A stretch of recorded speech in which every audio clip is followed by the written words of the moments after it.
Hello বন্ধুরা, আজকে আমি এসেছি বীরভূম সিউড়ি। এখানকার জায়গাটা এত সুন্দর, দেখে এতটাই যে ভালো লাগলো। এই যে জমিটা দেখছেন, এটা হচ্ছে আখের জমি।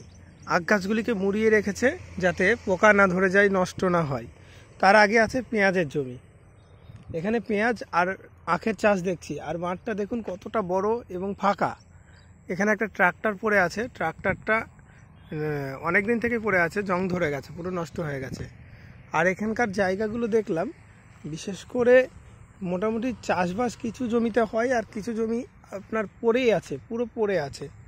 এখানে হয়তো বালির জন্য ব্যবহার করছে, বালি পাথর রাখার জন্য ব্যবহার করেছে। এইদিকে একটা ছোট্ট পুকুর আছে। এটা হচ্ছে বীরভূম শান্তিনিকেতন। রবি ঠাকুরের ছোঁয়া এখানে আছে।